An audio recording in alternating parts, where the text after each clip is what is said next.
Kalau kita bicara tentang pengelolaan keuangan, itu pada di sektor di hilirnya ya. Hilir, ya. Hulunya adalah perencanaan. Jadi perencanaan harus betul-betul baik, betul-betul yang bisa dilaksanakan, ya mantap lah begitu. Ya contoh macam ada puskesmas yang mangkrak, saya juga heran, gitu kan. Anggaran sudah ada, kontrak sudah diteken, untuk tidak dikerjakan begitu, gitu. Jadi sekarang kadang kita membuat perencanaan gitu loh, gitu. Jadi perencanaan, ya contoh macam di pelosok-pelosok kita, di pelosok-pelosok desa seperti di Botulaka, sampai di Tibusora, di Utara, itu kan kurang sekali tersentuh itu. Ya. Saya pikir ini kalau APBD 2 kita sudah ini, kalau APBD 1 tidak tersentuh, tidak tahu bagaimana lagi untuk tahun depan.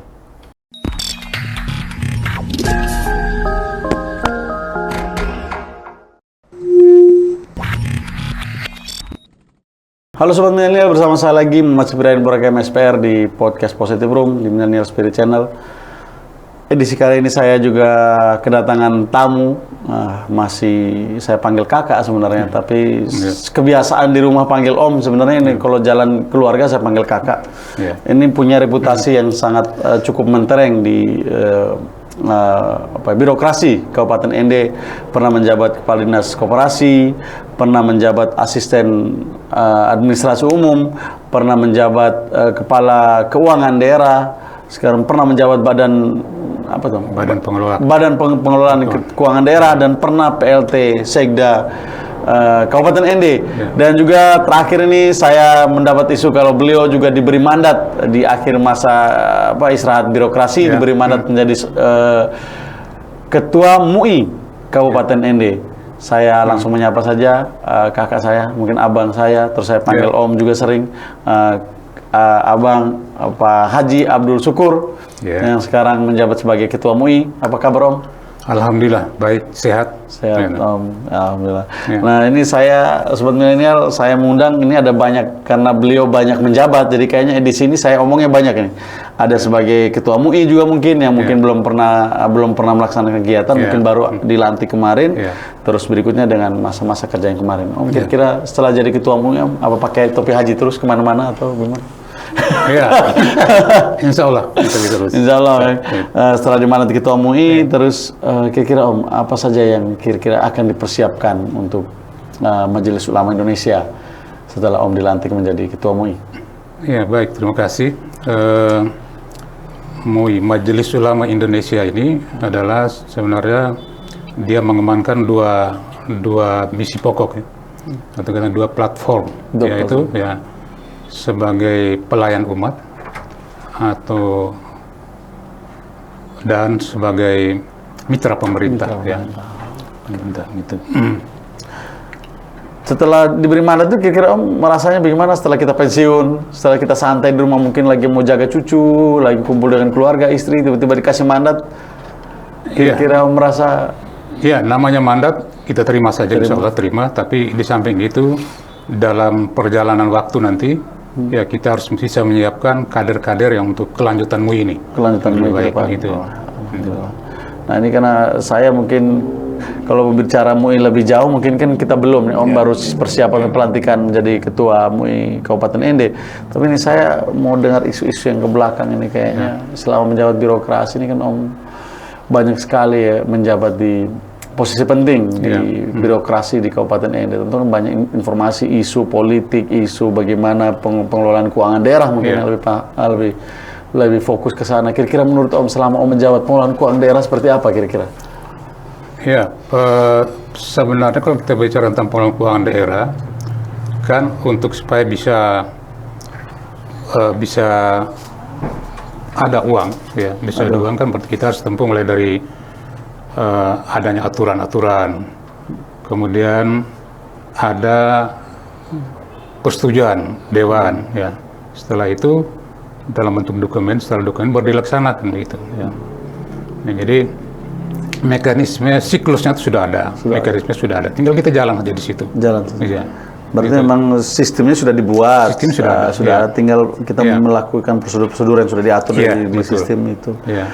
Nah, selama selama menjadi, oh ini sudah repot juga ya, pernah PLT Sekda ini. Ini saya berharap kemarin Om jadi Sekda, tapi hanya jadi PLT saja. Ya, tidak itu.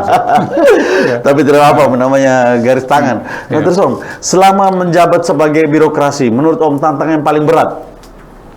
Sebenarnya tantangan yang paling berat adalah ketika kita memberikan pelayanan pada masyarakat.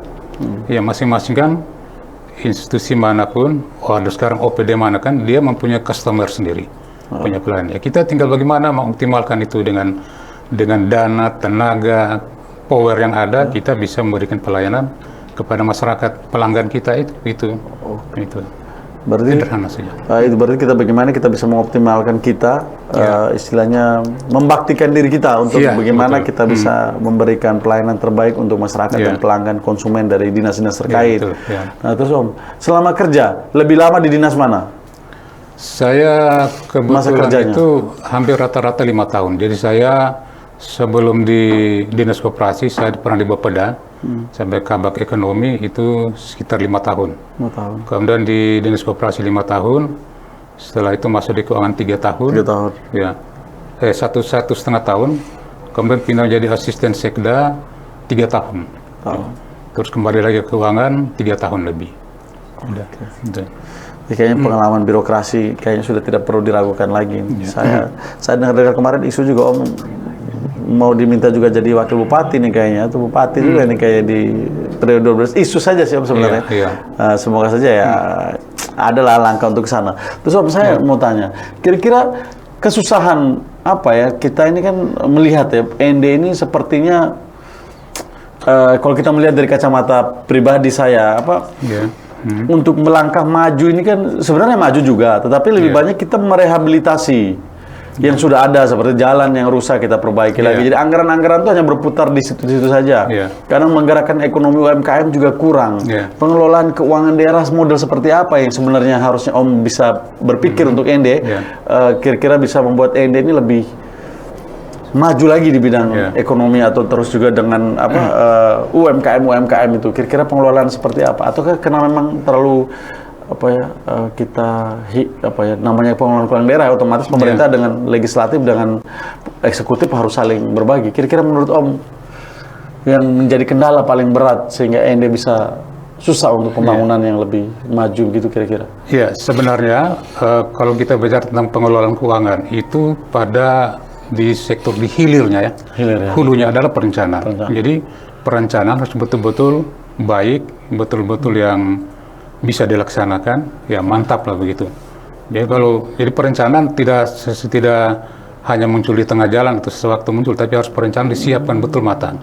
Setelah perencanaan itu disiap matang, persoalan keuangan itu kan pada hilirnya. Itu ketika kita bahas dengan untuk mendapat persetujuan DPR, tentu dengan pertimbangan kondisi keuangan tadi ya, berapa dana penerimaan kita dapat, berapa PAD kita dan lain-lain di situ. Jadi ini sangat keterkaitan, sangat paham. Saya juga ada banyak isu. Saya juga rencana mengundang lagi kepala dinas kesehatan nih. Dengan isu terkait puskesmas di Kota Ratu kan tidak dilanjutkan, katanya volumenya terlalu besar terkait anggaran dan segala macam. Itu juga mungkin aja catatan. Om melihat bagaimana sih pengelolaan keuangan daerah antara pejabat bupati dengan DPR sendiri, atau bagaimana pola melakukan itu ya? Itu kan teknis sekali ya, teknis yang sangat paham, apalagi mantan kepala Badan Keuangan Daerah. Jadi ini kan dana daerah ini kan banyak sumbernya, dari sumber dari pajak, sumber dari penerimaan penyertaan dari Jakarta perimbangan dana perimbangan dari Jakarta, dari sumber PAD kita sendiri.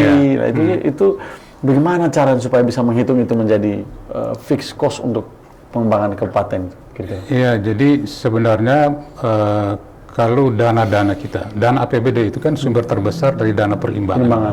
Dari DAU, kemudian DAK. Nah, DAK ini setiap tahun kelihatan dia meningkat terus, cukup meningkat terus. Nah, dan sekarang kan dia terserap di ada puluhan banyak bidang tantaran bidang kesehatan. Jadi sebenarnya tergantung dari perencanaan dari dinas teknis itu.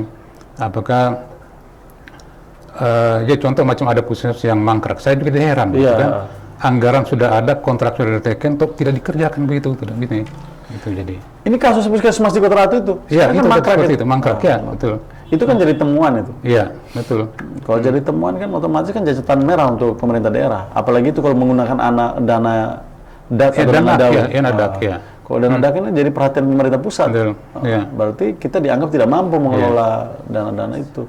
Nah ini menurut Om, apa pengawasan kita di pemerintah yang kurang atau seperti apa itu kira-kira menurut Om? Iya, antara pengawasan juga. Pengawasan kurang. Jadi setelah proyek itu dilepas, kontrak ditandatangan kan, itu kan harus diikuti terus gitu ya. Sampai ini sudah tidak berfungsi baik lah, tidak berjalan baik. PPK, ada konsultan pengawas perencana. Tadi kok itu kok tiba-tiba mangkrak dan tinggalkan begitu saja, itu kan kesian.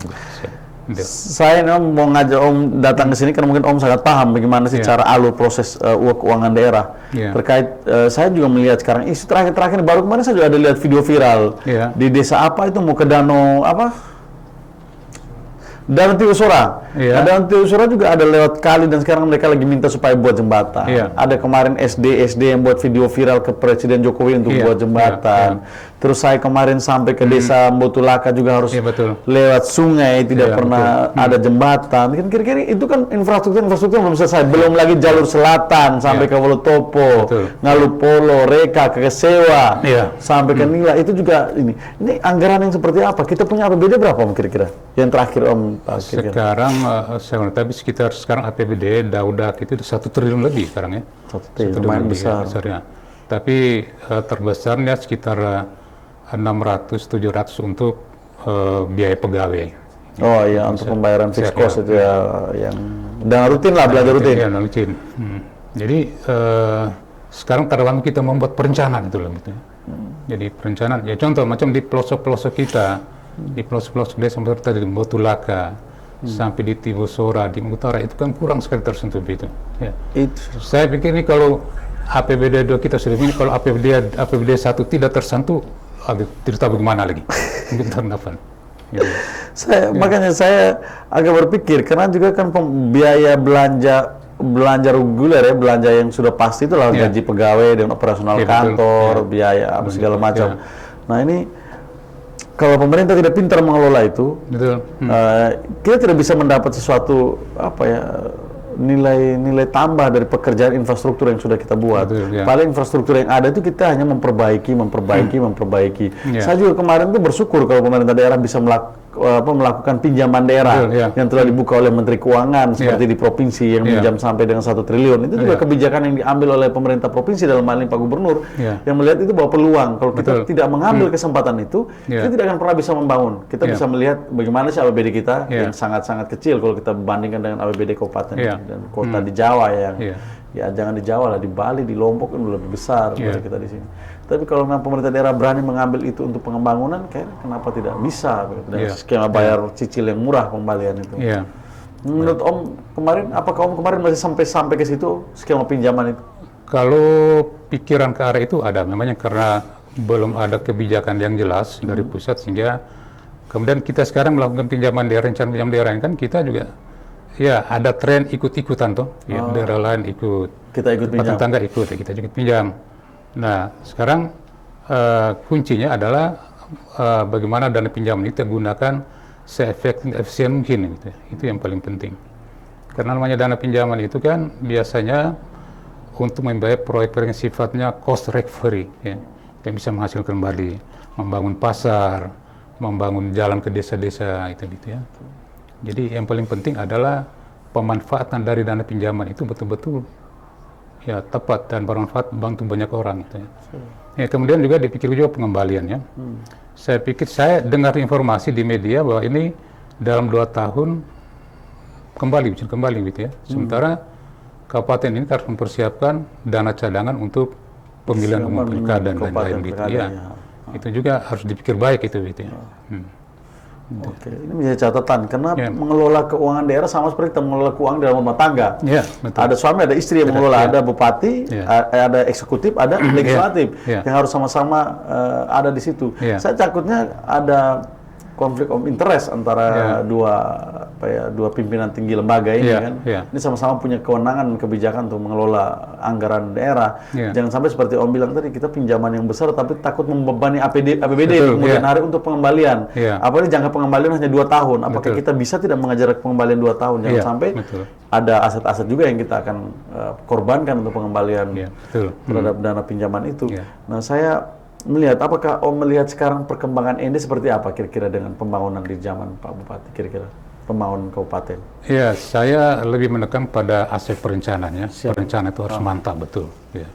Walaupun misalnya periode bupati kita tinggal 1-2 tahun lagi, tetapi betul-betul harus dipikir benar itu ya, perencanaan. Sehingga betul-betul kena tepat sasaran, bermanfaat banyak orang, dan dirasakan, oh betul, kehadiran pemerintah melalui pembangunan itu ada manfaatnya untuk masyarakat banyak, terutama untuk di desa-desa gitu ya. Gitu.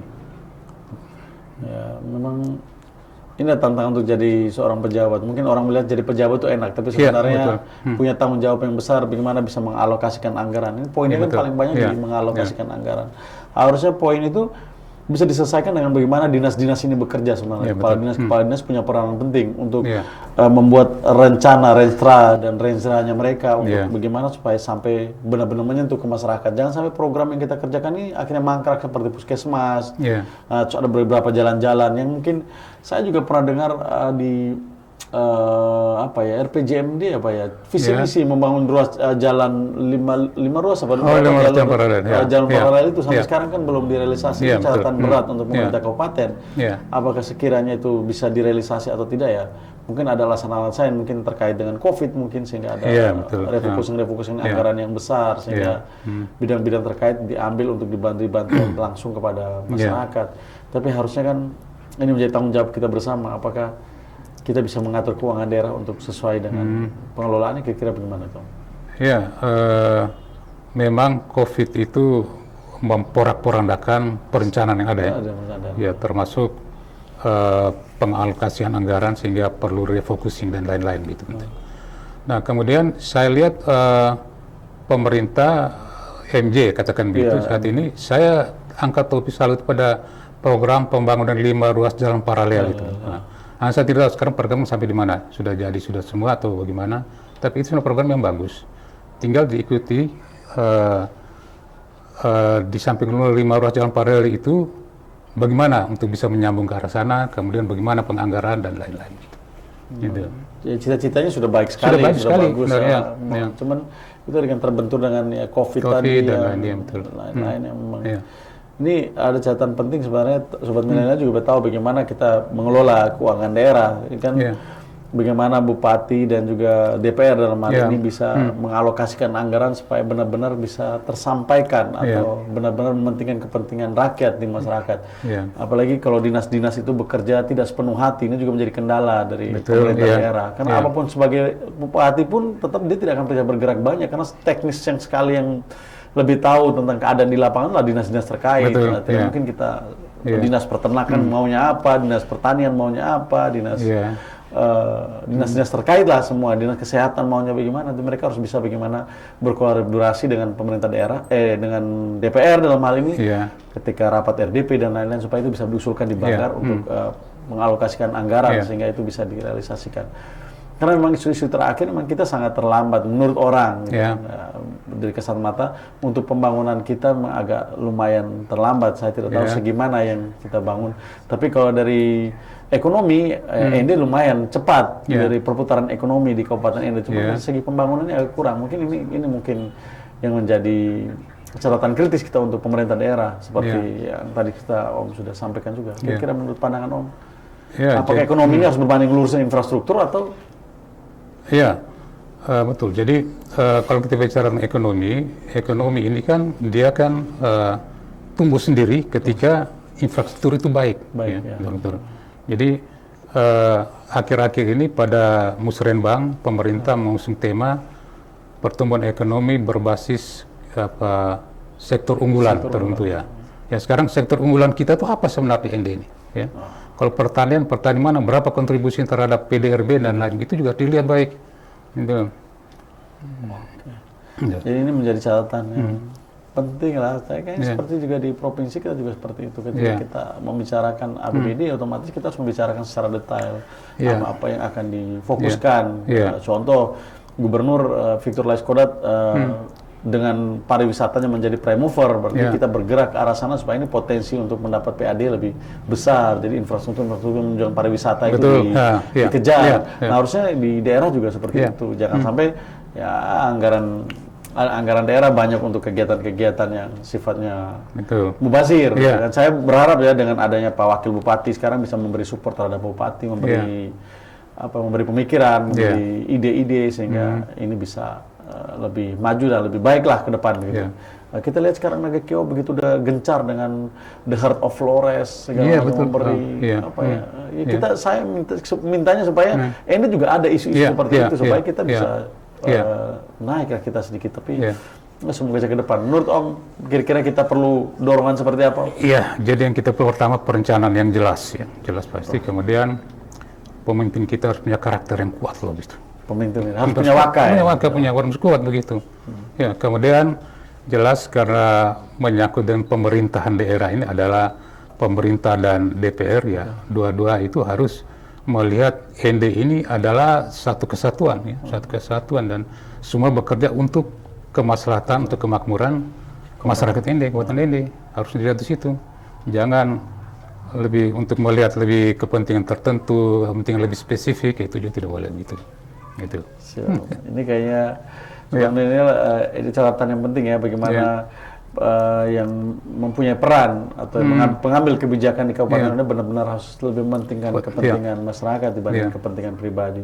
Jangan sampai anggaran-anggaran dialokasikan untuk sesuatu yang sifatnya mungkin yang sesaat atau tidak didapat berdaya. Ya seperti kita punya rencana-rencana kita kalau memang bisa dialokasikan untuk UMKM supaya anak-anak muda bisa berdaya saing, bisa berjuang di sektor pariwisata atau di sektor apa.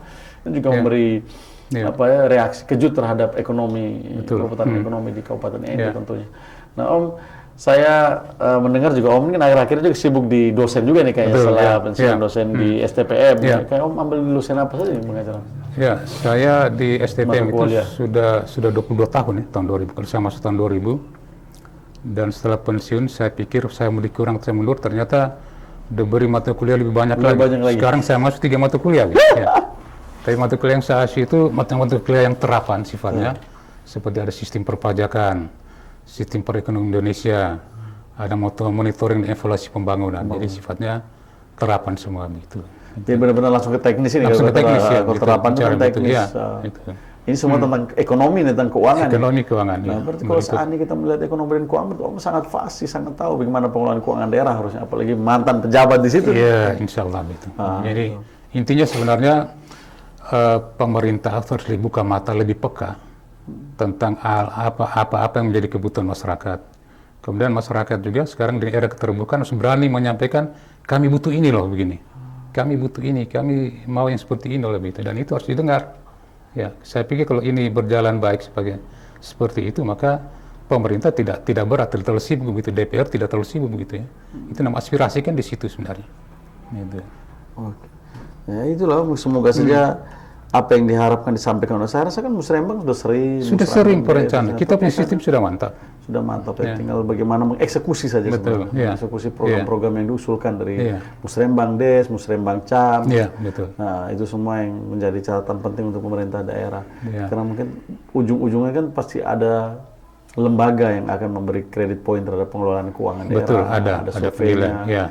Dari apa itu kita dari badan apa itu kita? Kalau dari survei-survei wajar tanpa pengecualian. Itu dari penilaian opini BPK. Pemerintah daerah dan kinerja pemerintah daerah. Itu juga menjadi catatan penting untuk pemerintah daerah. Apalagi kalau seandainya seperti ini ada puskesmas yang tidak bisa diselesaikan, ada apa ini. Menjadi catatan yang minus takutnya nanti di kemudian hari terhadap kinerja pemerintah daerah. Ini menjadi catatan yang harus segera dirubah. Om, menurut Om kira-kira di 2024 seperti apa eskalasi politik? Saya melihat 2024 ini siapapun bupati, siapa pemimpin kita, seharusnya lebih berbicara banyak tentang program-program yang nyata di depan. Dan publik juga harus melihat di situ. Memilih pemimpin itu jangan melihat figurnya benar, tapi yang paling penting apa yang dia mau lakukan ke depan itu. Jadi intinya di situ. Nah, saya lihat sekarang ada bermuncul nama-nama orang dari akademisi, politikus juga ada, orang dari pemerintah yang mantan-mantan juga belum kelihatan itu. Ya. Ya semoga di 2024 kita bisa menghasilkan pemimpin yang lebih baik lagi. Lebih baik lagi, saya yakin lebih baik. bagus lagi.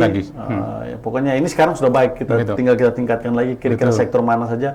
Paling tidak Ende jangan terlalu ketinggalan jauh lah dengan Maumere. Iya, dengan betul. Dan kabupaten tetangga. Kalau kita sudah terlalu jauh akhirnya, karena kita melihat penyerapan kur dan segala macam tingkat ekonomi kita rendah sekali di kabupaten ini, paling rendah.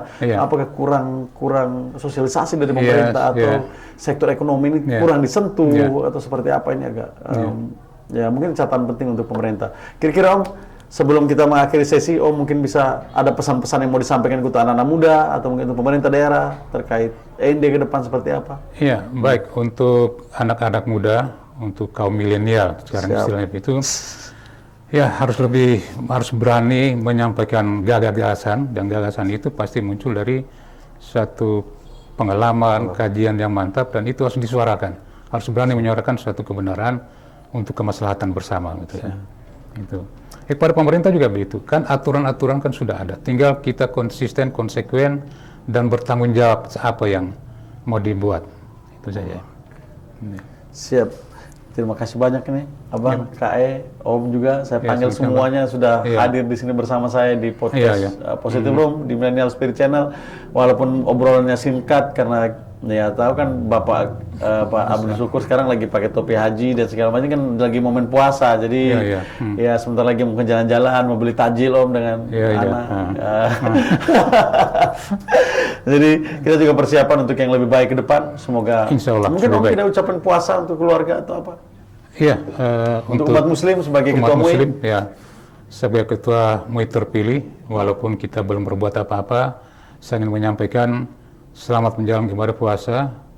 Semoga lancar puasanya dan insya Allah mendapat berkah selalu dari Allah Subhanahu Wa Taala. Amin. Amin. Terima kasih banyak Om. Sobat milenial, demikian sesi ngobrol-ngobrol saya dengan Kai, Abang, Om juga yang sudah malang melintang di birokrasi dan punya jabatan penting, terus juga sekarang lagi menjabat sebagai ketua MUI. Apa yang telah disampaikan mungkin ada beberapa poin-poin yang memang perlu kita simak dan perlu kita ikuti dan menjadi catatan untuk kita ketika mungkin ke depan kita diberi amanah untuk menjadi seorang pemimpin. Kebahagiaan tidak diciptakan dari sesuatu yang mudah, kemane ate, tahun ote. Salam spirit Om. Mantap.